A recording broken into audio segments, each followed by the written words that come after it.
We're now recording. Okay. Good morning, everybody. Welcome. I'll start going through the procedure. Could apologies for absence, please.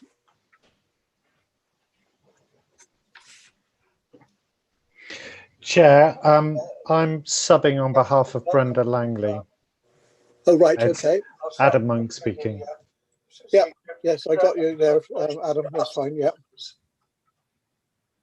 We Okay. seem to be having a bit of feedback. Am I the only person hearing things twice? I'm subbing on behalf of Brenda Langley. Oh, right. It's okay. Adam Monk speaking. Yeah. No, I'm getting that also, Amanda. That's fine. Yeah. We seem to be having a bit of feedback. Am I the only person hearing things twice? I'm subbing on behalf of Brenda Langley. I think Amanda, the live YouTube is a few moments behind as we're seeing it. So if you've got the YouTube open, you may need to just close that down. Okay. Okay. I'm subbing on behalf of Brenda Langley. I think Amanda, the live YouTube is a few moments behind as we're seeing it. So if you've got That's better. Okay, is that better? Has that solved it? Yes. Gosh, okay. Apologies, everyone. Right, okay. Here we Okay. go. So we wanted apologies, didn't we? So, Yep. Chair, are you going to read those? Yes, we have apologies from Councillor Eddy and Councillor Massey. And I understood that Councillor Monk was actually substituting for Councillor Massey. And okay. Right. Emergency evacuation procedure. I don't think that's appropriate because you're presumably all in your own homes and the people aren't are probably in headquarters and they should know their way out by now. Okay. Declaration of interest. I've had none identified to me. Is there any declaration of interest? No, thank you. Right, if we go on to item 4, which is Chair's business. So I need to advise you that the meeting will be video recorded and live streamed onto our YouTube channel. By remaining on Zoom, the call attendees are agreeing to their images and voice recordings to be posted. Okay. I need to now read out the Zoom guidelines. It's extremely long. Right. So in view of the current restrictions that COVID-19 has placed on everybody, including the Fire Authority, this meeting of the Performance Review and Scrutiny Committee will take place using Zoom this morning. To ensure the meeting goes as smoothly as possible, there are several points and guidelines that I would like to run through with members and for the benefit of any members of the public that are watching the live stream at this meeting. Once the meeting begins, attendees will be placed onto mute unless invited to speak by the chair of the meeting. If members wish to speak or have a question, please indicate this by sending a message using the chat function. This will be monitored, and at the end of each item, there will be an opportunity for members to speak in turn. The open section of the Fire Authority meeting will be video recorded and live streamed onto Avon Fire Authority, Avon Fire and Rescue Services YouTube channel. By attending a meeting via Zoom, attendees are agreeing to their images and voice recordings to be posted. Due to the reduction in the length of meetings, it is intended that the reports provided for information or noting a full discussion will not take place. Please keep any mobile phones on mute to avoid interruptions and interference with sound. Published access statements will not be able to be presented at the meeting by the author, but will be received by members and published alongside the minutes of the meeting. There is a time limit of 30 minutes for public access. There's no public access statements have been received for this meeting. If I need to call a short comfort break, I will say how long that break will be for the information of attendees and those watching. The recording and live stream will remain running, but video images should be turned off, as well as microphones remaining muted. On return from the break, video images should be switched back on. Okay, is everybody happy with that? Right, what I'd like to do now is, can I ask that all the members introduce themselves to the benefit of the members of the public? So if you like, I'll go first. My name is Tony Davis. I represent the Doddington ward for South Gloucestershire. Trevor. Good morning, everybody. I'm Councillor Trevor Jones. I'm one of two members who represent Winterbourne on South Gloucestershire Council. Robert. Good morning, I'm Robert Payne, North Somerset Council, representing Weston-super-Mare Central. And Cleo. Morning, everyone. I'm Councillor Cleo Lake. I represent the Cotton Ward at Bristol City Council. Okay, who else have we got? Oh, there you are, Celia. You're there now. Good morning, everybody. Celia Phipps, representing Bedminster Ward with Bristol City Council. I'm sorry I was late. Okay. And we've got Councillor Monk. Good morning, Adam Monk. I'm a South Glos councillor representing a Filton ward, and I'm substituting on behalf of Brenda Massey today. Okay, I think that's all the members. Right, just to advise that everybody else to briefly introduce themselves. So myself, I'm Amanda Brown. I'm the Clerk and Monitoring Officer of Avon Fire Authority. Peter, do you want to quickly introduce yourself?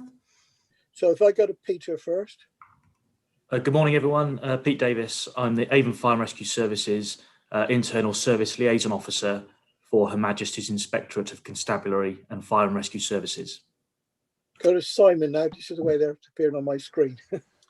Morning, everyone. I'm Simon Richards, Head of Property Services. I'm here representing Angela Feeney today, who couldn't attend the meeting. Simon.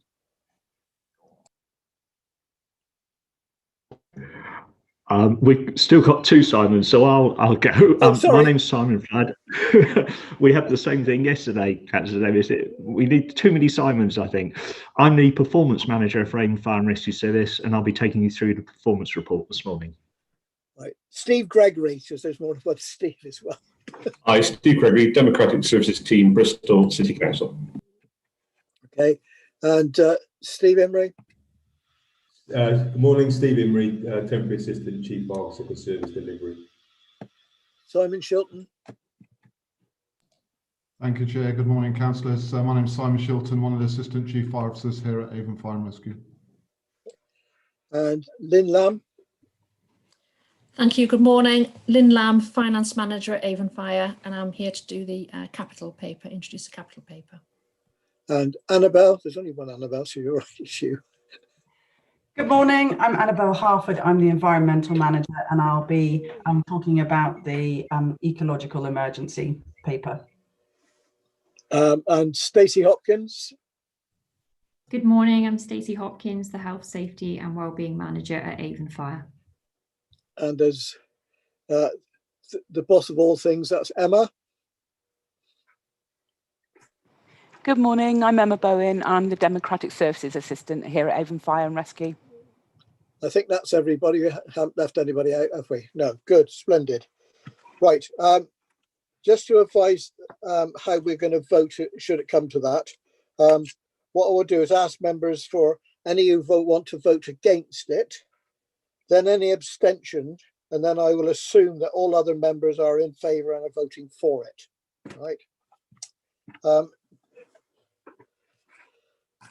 I'd just like to advise you, this is about the fact that Lynn Lamb, the Finance Manager, will be leaving the service for a new role. And I can be formally admit it that she's leaving. She can't leave too quickly because she's got to present a report later on. So anyway, thanks for all your help, Lynn. It's truly grateful. And we wish you all the very best in your new role. Thank you very much. Thank you. Okay. Okay, if we can move on to item 5, which is the minutes of the Performance and Scrutiny Committee meeting held on the 22nd of October 2010.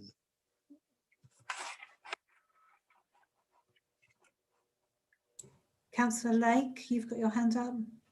Yeah, I'd given my apologies for that meeting, but I had fun on Basecamp going through all the notes of the minutes, and just a couple of things that I couldn't get the answer to in the papers, but I may have missed it. And doesn't need to be answered now, but perhaps come back to me with the answer. Just a point on the grant application for the public sector decarbonisation fund. Just an update on that. Maybe that will be coming later anyway. And also, I wasn't clear whether we already have this fully electric fire appliance, which sounds very exciting. I couldn't gather. I know it says it's being developed, so I don't know whether that meant some manufacturers are tweaking it and getting it ready, or whether it was on the cards that we were having it soon.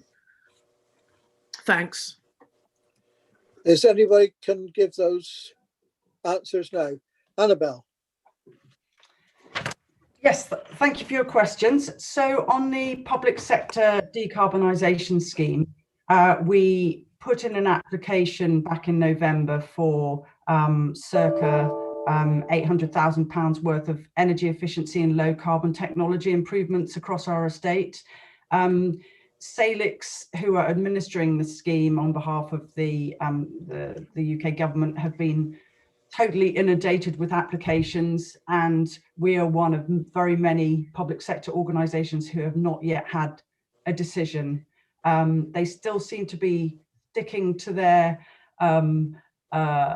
conditions, terms and conditions, where they would like all projects to be implemented by the 31st of March. But of course, we, along with all other public sector organisations, are sort of saying, well, we haven't even had a decision yet, so we can't possibly start the whole procurement processes until we're guaranteed the funding. So watch your space, I think, on that one.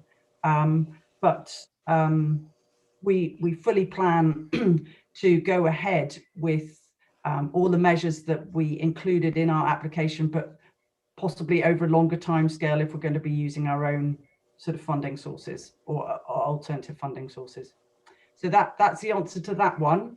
And then your other question about electric fire appliances, I'd love to be able to say that we had a full fleet of them at Avon, but the situation is that a prototype has been developed by one of the manufacturers who we have used it before, and they are currently trialing and testing out the prototype.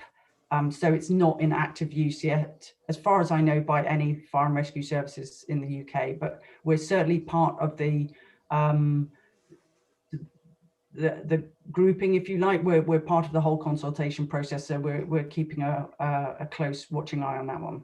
Okay, thank you very much.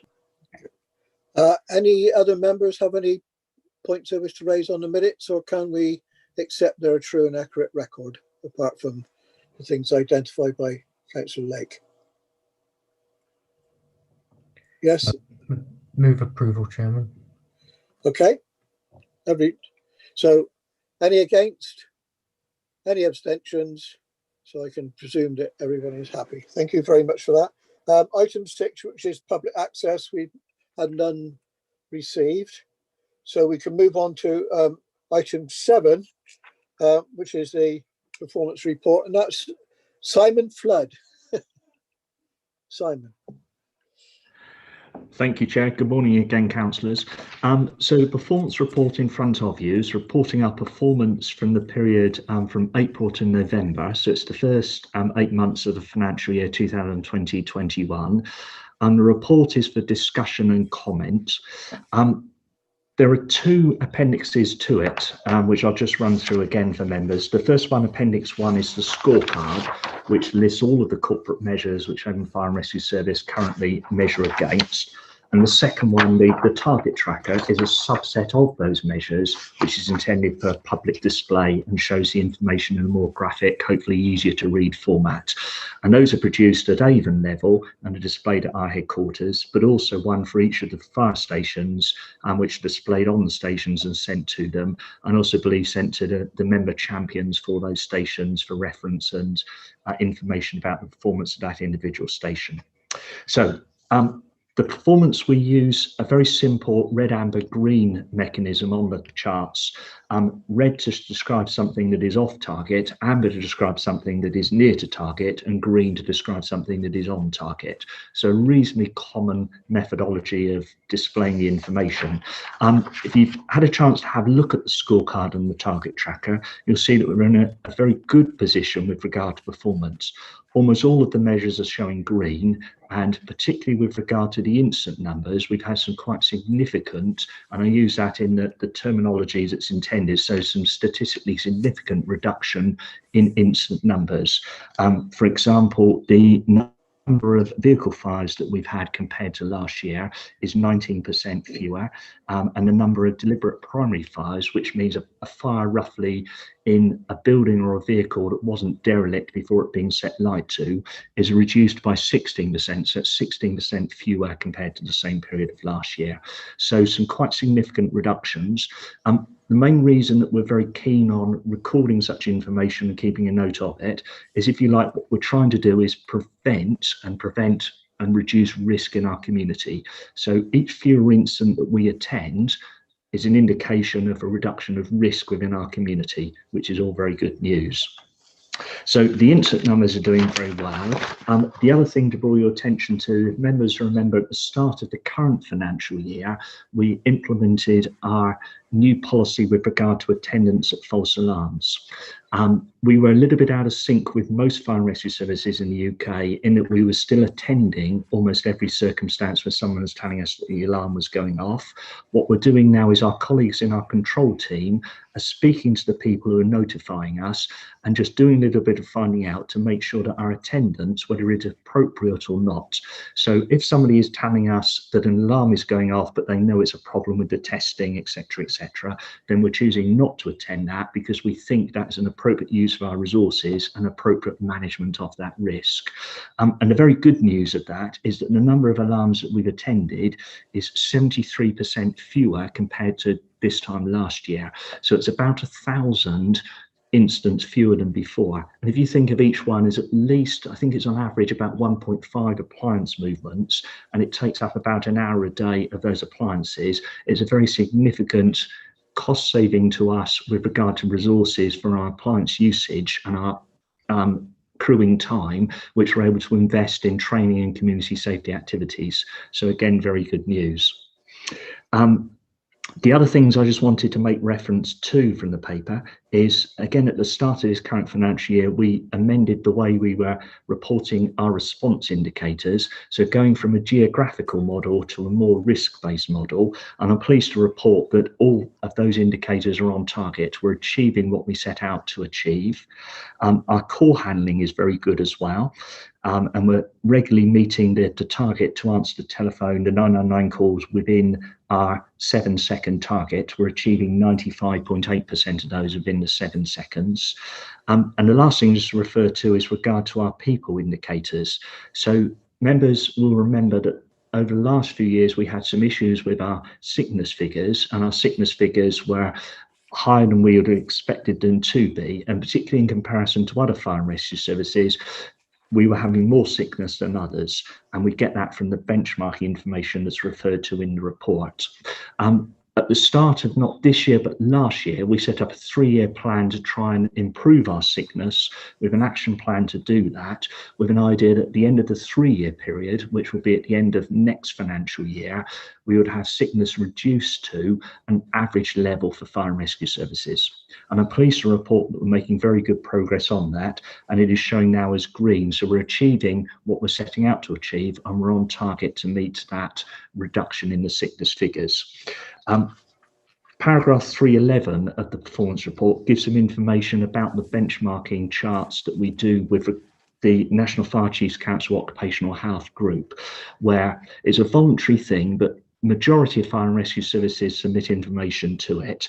And you can see from there that the highlighted yellow line is the Avon Fire and Rescue Services sickness figure halfway through this current financial year. And you can see that we're gradually moving our performance to be more in line with the average, and our comparative, benchmarking position is improving. So we're moving away from the higher end and back towards the middle, which is all good news as well. The last thing I wanted to make reference to is the return to work interviews. It's the one thing on the scorecard that is currently showing as red. We have a target to complete 90% of those within a 15-day period. And the 15-day period is carefully chosen to allow, if you like, 2 shifts processes to go through, so 2 days and 2 nights, so 2 of those to make sure the return to work interview is done within the 15 days. At the moment, we're only achieving 76% of those within the period. Members remember that at the start of this current financial year, we had some issues with regard to the COVID emergency, where interviews were being missed, I think, in some of the confusion that was in place at that time. We've improved since then, and we've had some better months, but we're still not where we want to be. It is being looked at, and I think one of the key things we're looking to do is to digitalise a lot of that process. So members be aware of the transformation team within Avon Fire and Rescue Service that is looking at digitalising the service. At the moment, our return to work interview process is quite paper based, with things having to be downloaded, filled in using pen and paper, and then scanned and sent. Not where we want to be. We want it to be a digital system that will seamlessly work through, and I think that will help us to improve and to start meeting the targets. Okay. So that's a little bit of a background to some of the information. I hadn't got anything else I wanted to say with regard to the performance, so I'll pause there and invite scrutiny from the members. So anybody wishes to make comment or ask a question? Councillor Phipps. Julia. Thank you very much for that. And I noticed the improvement, and that is obviously a challenge in these times. I noticed you said that it's largely paper-based, but the return to work interviews are really useful face-to-face contact as well. Particularly, it might depend on why the individual's been off sick, but it is a very useful time to sort of check in that somebody's okay, that their mental health and well-being is okay. Can we be reassured that this can still happen if that is what the individual wishes, please? Yes, it certainly is, Councillor. I mean, a lot of the interviews where staff are working remotely, particularly on our corporate side, the interviews are taking place, but using either video conferencing like we're doing today or by telephone. So the interviews are still taking place. So potentially it reduces some of the, if you like, the effectiveness of them, but we have to do what we can do with regard to that. Certainly on the operational side, usually it means that because operational firefighting obviously can't take place whilst working from home. So usually then that is a face-to-face interview with the manager. I think what I meant by regards to the paper is that the actual form that is filled in as a result of that interview is still a paper-based thing. And what we want to do is that's an electronic system, so we haven't got any delays of potentially having to download a piece of paper, fill it in and scan it through. So it's something we need to improve upon, but it is part of our transformation journey. Thank you very much. Thank you. Okay. Any other questions from members? A question from Councillor Payne. Robert. Yeah, thank you. I note the significant decrease in the number of incidents, fires and alarms. So I was wondering if that was as a result of the various lockdowns and so on. And if it is, can we expect that to go up again after the end of the lockdowns? Thank you, Councillor. Certainly at the start of the pandemic, it was something that there was quite a lot of discussion with on some of the National Fire Chiefs analytical, if you like, share forums about whether people being at home more would increase to or result in an increase in things like accidental dwelling fires or a decrease. Because in some ways it was an unproven thing. It's quite a unique circumstance that we haven't experienced before. where some of the thought processes is on circumstances like Christmas Day and other similar holidays, where you'd expect with people being at home and doing lots of cooking and things, which are some of the things that historically are causes of fires, that you might see an increase in the number of fires that were called to. But actually, historically, it's shown that Christmas Day tends to be quite a quiet period for us. So all sorts of things with regard to more people being together, less distraction and things that cause fires may come into play there. So certainly at the moment, whilst it's difficult to 100% prove, it has had a reduction in number of incidents. What I think we'll need to do is to carefully monitor that and see as we come out of lockdowns what implications that has. But certainly over the summer of this period, we didn't see a big increase in the number of fires that we were attending. So it could be that that would be sustainable, but we will have to monitor and see. Okay. Is there anybody else that has a question? No. I can't see any other messages or hands up. Okay, so can we, I believe we should just note the report. Everybody happy with that? Yes, thank you. So if we can go on now, I think this is probably the main item for the meeting, and that is the capital projects and financial outcome, item 8.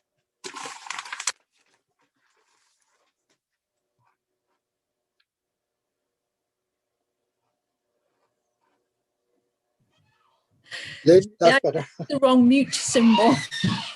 Oh, do you think? Sorry, a bit of disruption in the household as well. Sorry. Joys of homeschooling. Yes. And parenthood. She doesn't want to do it. No, no. Please, Chloe. You're going to do your homeschooling with Daddy. Okay? Off you go. Good girl. Sorry. It's typical, isn't it? It just happens at the point where you've got to actually say something. Anyway, it could have been worse.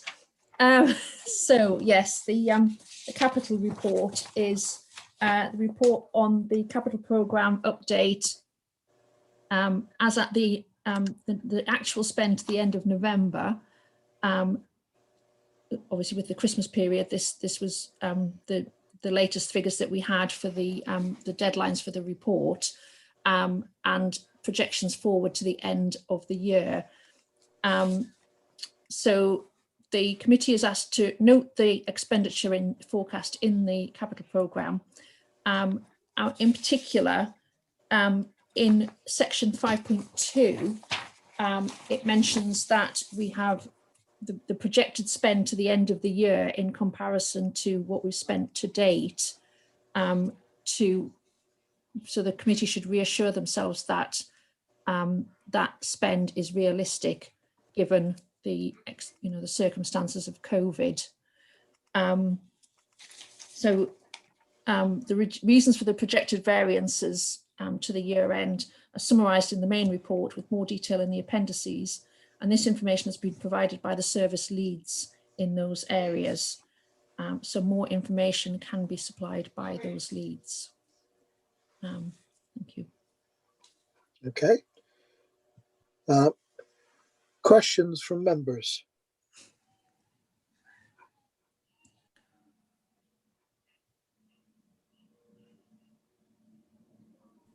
We do have on hand a representative dealing with property services, if you wanted an update on the expenditure for that and the delays to the programme.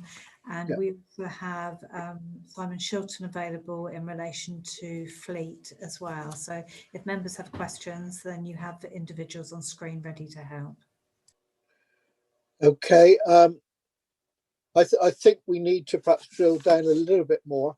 With apologies to Lynn, because as she said, she gets it from the services themselves, so that she's reporting what she's told.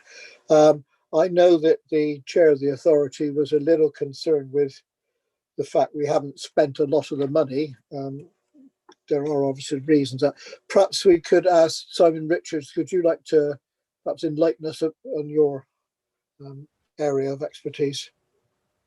Yeah, happy to do so. So I'll just talk briefly through where we are on the capital programme and what we're doing to kind of ramp up the expenditure. I guess the first comment, it links to what Lynn said. This report was based on November figures because of the timescales for getting this data together. And obviously that didn't take account of the current lockdown that we're now within, which undoubtedly has had an impact. So I think one of the key points to raise is that the figures have moved on. And in terms of the query about assurance on the forecast for this financial year, those numbers have changed somewhat, and I'll just briefly go through that. Just to let members know how we kind of deal with this on a routine basis, I produce a monthly outturn report that goes into finance, which updates the position. So obviously there's a lag between this report and the monthly outturn, which I'll be doing the next one in the next kind of week or so, I guess, won't I, Lynn? We normally get a request just at the end of each month.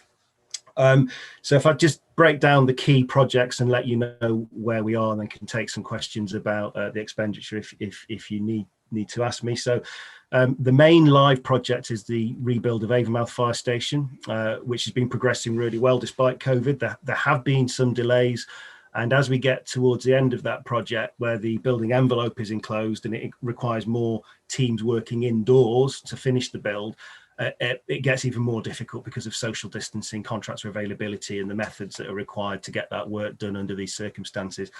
We think there's going to be about a 12-week delay to the programme.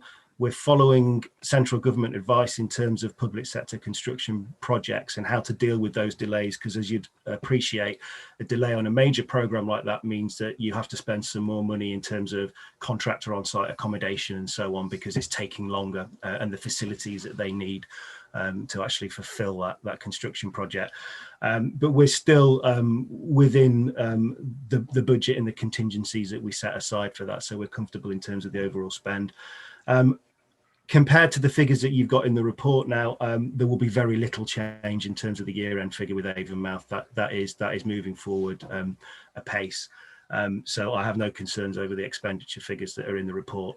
They will be pretty much on target compared to what you're looking at.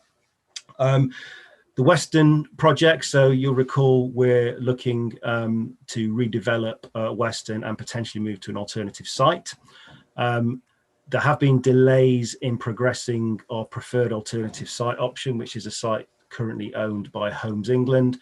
They've had a change of senior leadership quite recently. In fact, I've got a meeting with their land agents this afternoon to try and move forward a discussion on the potential to procure that site if that's something that they're willing to do. The early indications are that they want to talk to us about that, but obviously that can be a relatively protracted piece of work, and there's all sorts of other influences around whether or not that comes forward.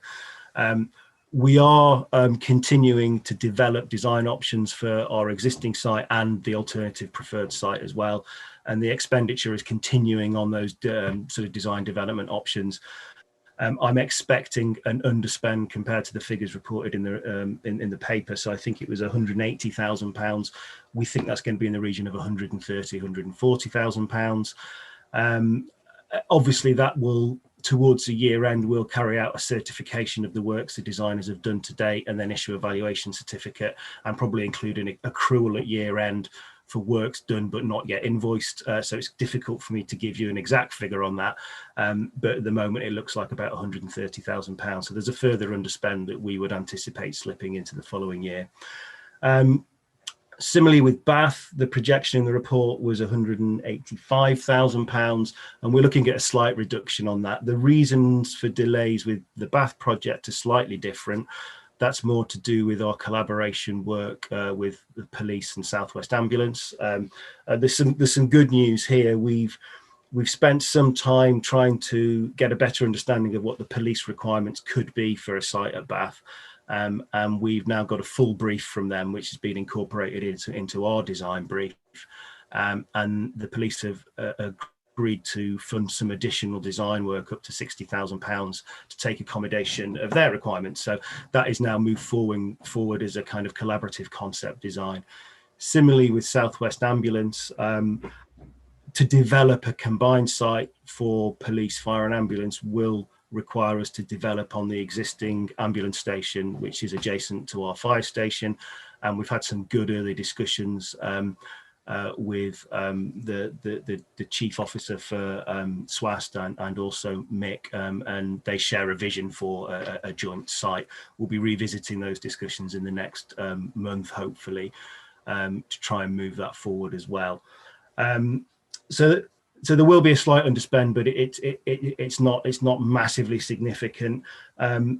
I think an important point for members to note is that large-scale development projects like this will span a number of financial years, and obviously there are a whole load of potential external issues, and the pandemic being one that we haven't predicted, which will mean that there will be slippage from one year to the next. As a team, we look at the overall project budget rather than the annual budget. I understand why finance obviously need to look at that on an annual basis in terms of our borrowing and so on, but we're very much focused on the overall project budgets, and they're all within the approvals that we've already had from the Fire Authority in terms of expenditure. And then finally, we have additional capital for what is described as premises general on the report. We're referring to that as strategy priorities, so we'll probably change the language a little bit, but our estate strategy highlights 10 priorities in terms of development and investment in our estate, and a couple of the key areas of that are around improvement of our on-call facilities and also development of training facilities. And there's some early action around our training facilities. We're looking to replace some training towers that came to the end of their useful life last year and have been demolished. So that's at Pill and Blagden, and we've started the specification and design work on that.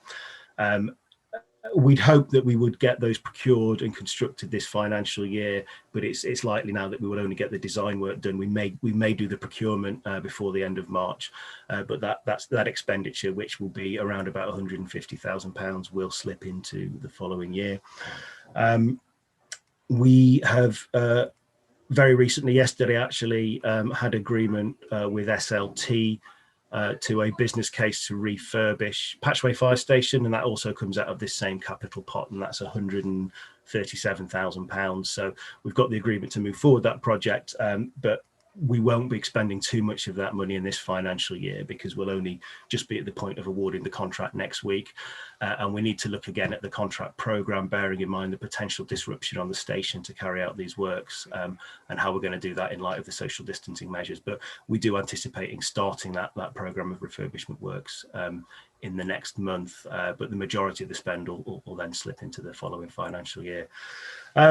That was kind of a very brief highlight of where we are and some of the reasons for the delays and slips. But if you've got any further queries or questions, please let me know.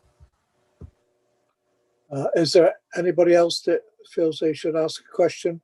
If not, I'll perhaps ask Simon to update us on in his area. That's Simon Shilton. Sorry, there's too many Simons. Yeah, thank you, Joe. Just allowing members an opportunity if they have any questions for Simon Richards.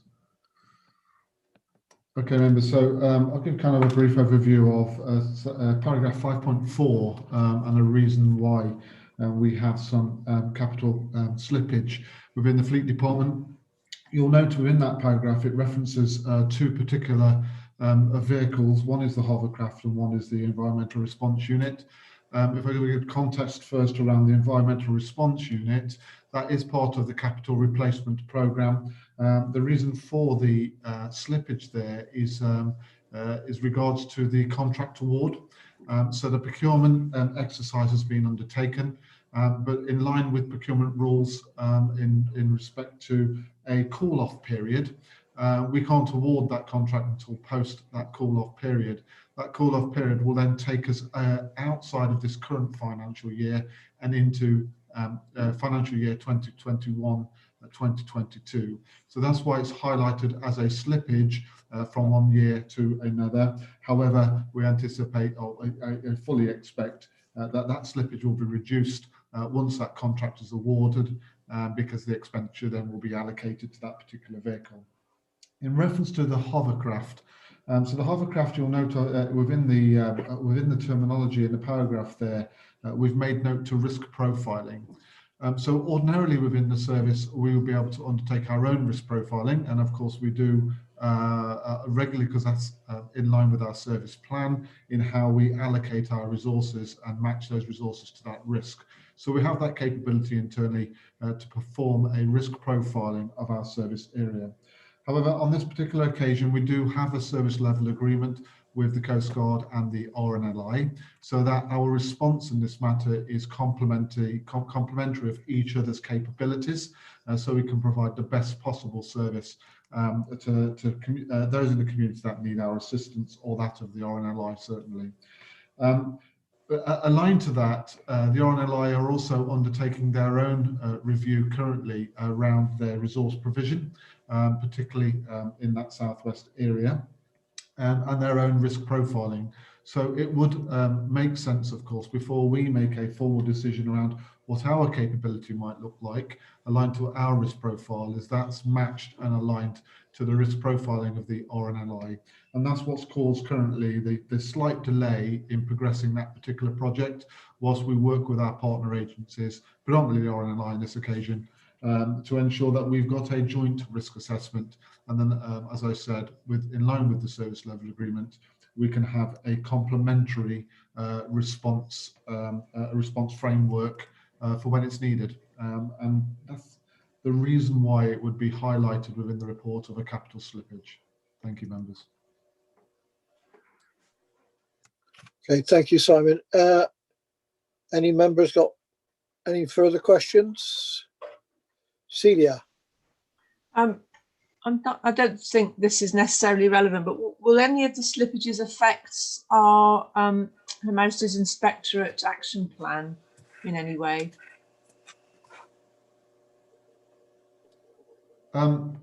It may be reflective if the slippages goes into reserves. When they look at our overall financing and efficiency, they may look at the amount of reserves in terms of a percentage against our overall budget. But of course, they will be allocated reserves as well. So they may make comment, but given that they will be allocated and there is a auditable trail of why there's been some slippage within that capital programme, then I could hazard a guess that it may not cause us too much of a major problem. Okay, thank you. Thank you, Celia. Any other members' questions? We seem to have a question from Adam. Adam, yep. Monk. So I was just asking, with regards to the hovercraft, I know there's one in Burnham-on-Sea. Is that the one you're referring to, Simon, when you refer to the RNI hovercraft, or is that a separate one?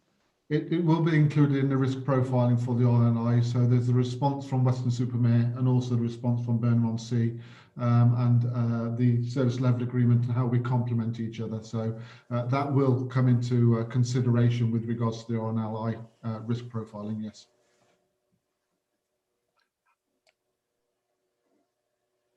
Okay. Oh, right, Robert.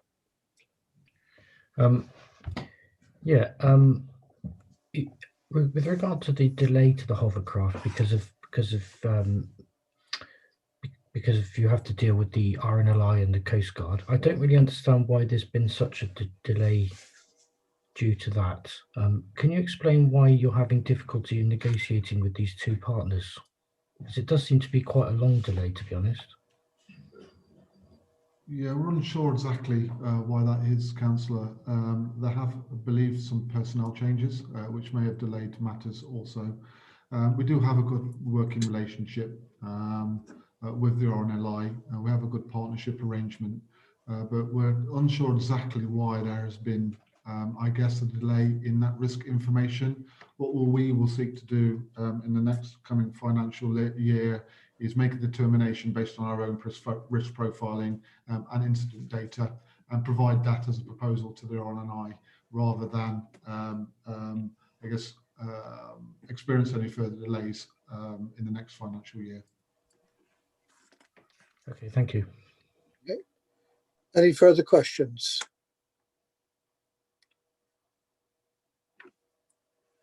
Okay. Then this obviously will go to the fire authority, but is there any recommendations that people feel we should be passing on to them.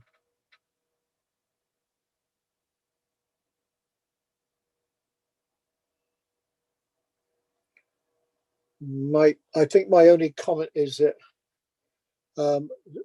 some of the figures will inevitably have changed by the time we get to the fire authority meeting. So I don't know whether we can actually say that we agree it, but we'd like an update on the figures. Any members, any comments on that?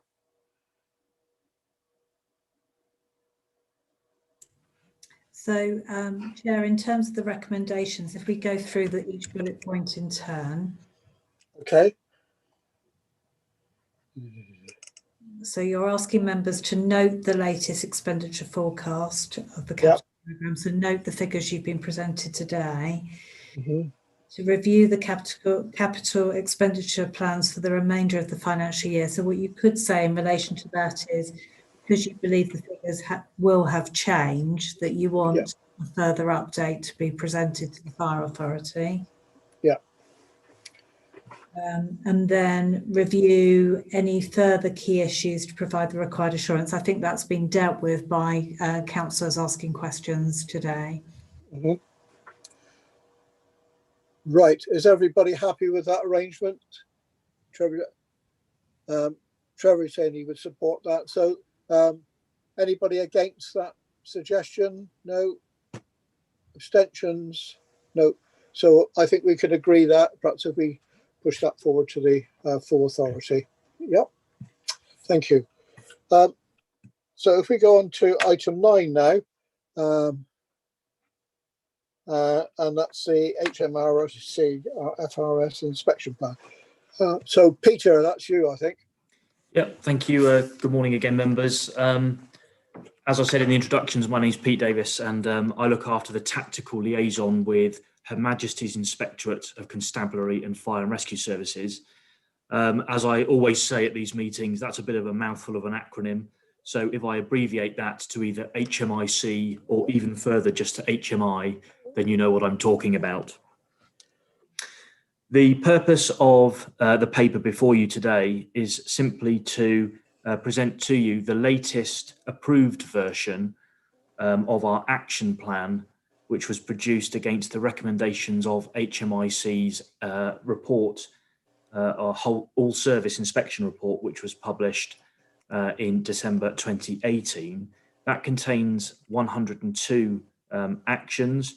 And you can see from the pie chart on the front of report number 9 that we are 80% complete of those 102 actions, with the remaining 20% still ongoing. Some of those have planned much longer timescales in terms of completion, and many of those are still on track. Table 1 on page 2 of your report just provides a trend analysis in terms of where we are against the last time you received this report at your meeting on the 22nd of October. And you'll recall that the PRSC, the Performance Review and Scrutiny Committee, is the delegated committee to scrutinise progress against our HMIC FRS inspection action plan, and that was decided by the full Fire Authority meeting on the 26th of March 2019, to ask the PRSC to receive updates at each of its subsequent meetings. So that's why we're receiving the regular report today. As well as that latest version of the inspection action plan, which you'll find at Appendix 1 of your report, there's also 2 other things I'd like to cover. One is the kind of a general update about HMIC FRS future inspection activity. That has now recommenced following its pausing for the COVID-19 pandemic. And last week, we received the first request for the first element of our round 2 of all service inspections by HMI.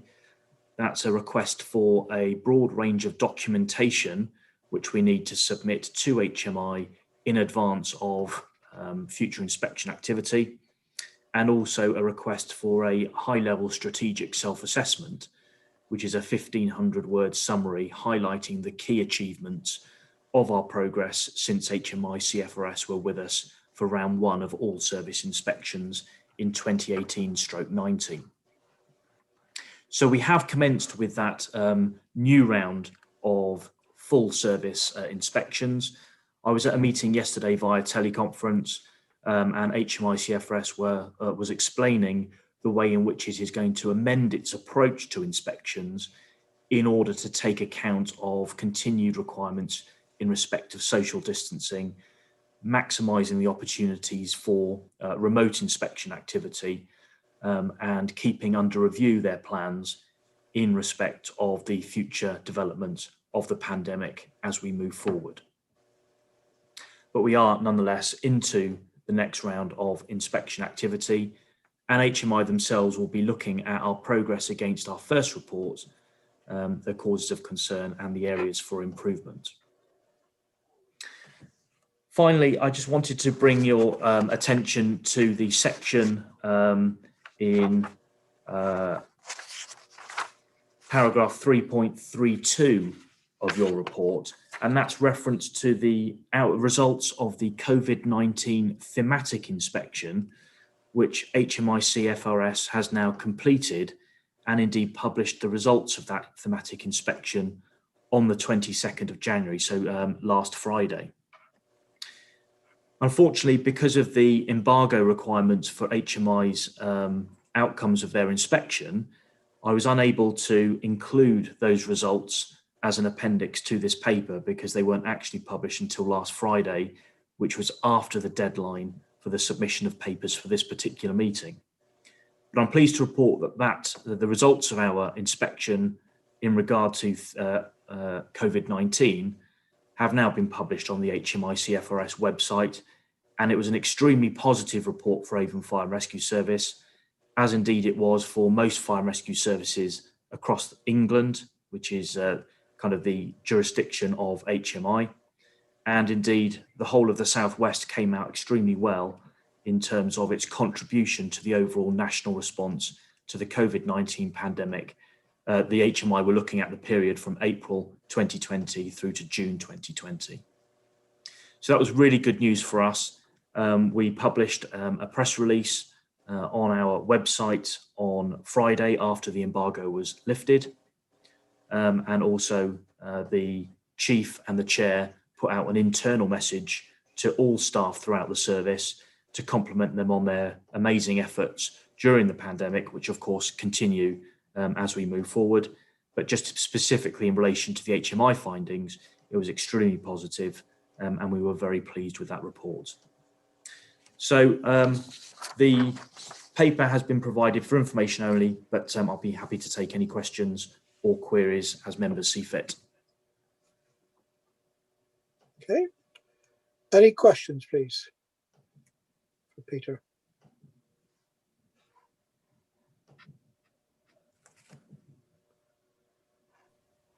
Chair, nothing for me.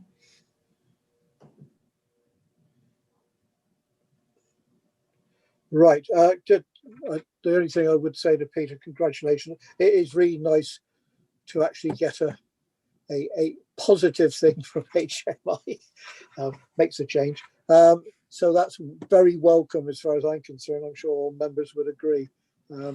We've still got a little way to go, but I think we've with the officers and the members, we've actually made a lot of progress. So that's encouraging.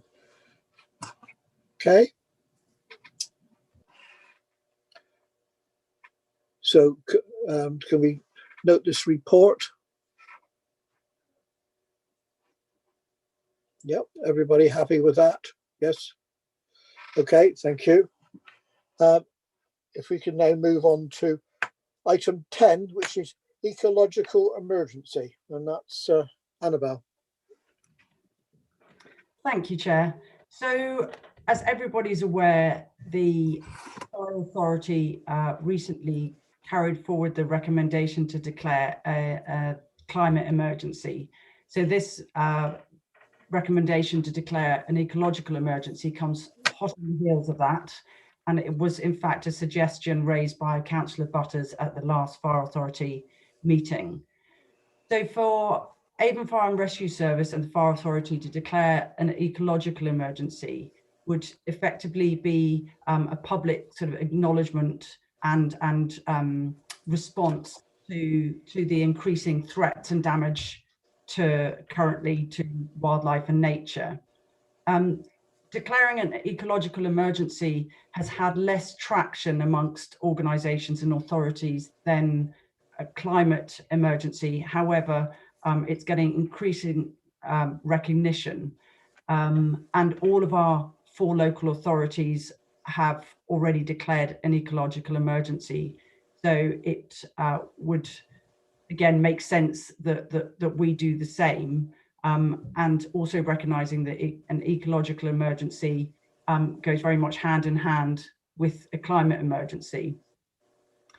So we have, in the same way that I think I explained about the declaring a climate emergency, we've already really committed to ecological improvement and protection through our environmental strategy.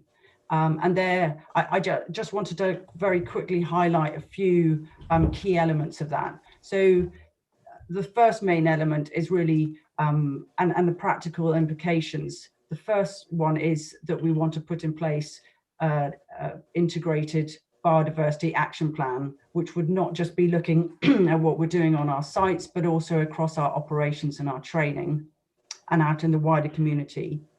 The second main area is the protection of ecologically sensitive areas, particularly SSSIs, which are sites of special scientific interest, across the Avon area, both at incidents in or around SSSI areas, but also training exercises that we regularly carry out. And then thirdly, it's what we are doing on our sites and around our sites to enhance green space, but also to protect the ecology. So for example, we have partnered with 1 tree per child in the Bristol area, and have already, with them and with the involvement of a local school, planted up a long row of trees and hedging plants at Patchway Fire Station. We're already doing quite a lot of work on a number of our sites to develop wellbeing spaces, which in many cases incorporate planters. We've got sort of bird boxes, all sorts of other aspects. And I'm really pleased to also report that we have started conversations with a number of organisations, including Natural England, around a possible partnership to help us improve our protection of SSSIs and special ecological zones in the Avon area, and also conversations with the Bristol Natural History Consortium, which is a consortium of 14 local and national organisations, including BBC, Wildlife Trusts, Woodland Trusts, Baines and Bristol City Councils. And they are developing a collective and strategic citywide approach to addressing the ecological emergency. The Avon Fire and Rescue Service would possibly be the first organisation to declare an ecological emergency following the adoption of this collective strategy. And they feel that we would probably make a very powerful case study in how we're making progress and the actions we're taking, which would be a fantastic opportunity, I think, for the fire service. So I think on that note, probably over to you. If anybody's got any questions, I'll be very happy to take them. And I hope that the committee will think fit to recommend that the Fire Authority also declares an ecological emergency. Thank you. Questions from members, please? Think I'm first, Tony. Yes. Okay. Thank you for that report. I always not only major on the swift population dropping, but very much the bat population before they started developing the fields next to me, I regularly get, there weren't many evenings when you didn't get dive bombed by the odd bat. Now it's a rare occurrence. So I will happily move this recommendation. Okay. Robert. Yeah, I'm happy to second that from Trevor. I think it seems pretty obvious to me that we ought to make this declaration given the decline in species across the board. And I think it's important that all organisations take stock of what they're doing to ensure that they're not contributing to the problem, or in fact that they're improving the situation. So yeah, I'm happy to support that. Any further comments from anybody?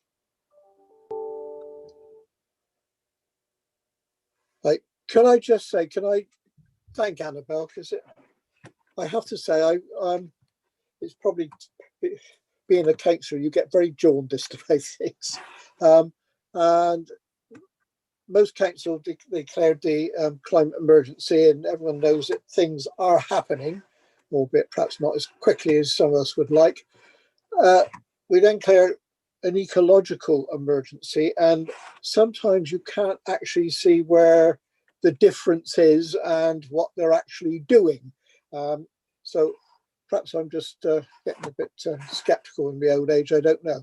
But thank you, Annabelle, for that report. It's lovely to see actually we're doing things which I would definitely presume to be ecological as opposed to a climate emergency thing.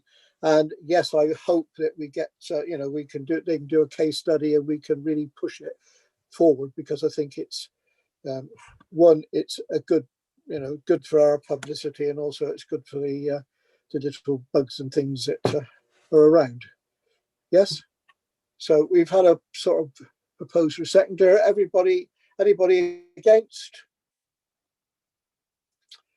Any abstentions? I presume everybody's in favour. Thank you, members. That's most gratifying. Right. The only thing I've got left is for information. The date of the next meeting is the 23rd of April at 10:30. Okay. When you leave, can I just have a word with Amanda? Yeah, when we finished here, if that's okay. Sorry, I was on mute. Are you happy for me to stop streaming if that's the end of the meeting? Yes. Yeah. Everybody, thank you for your attendance, and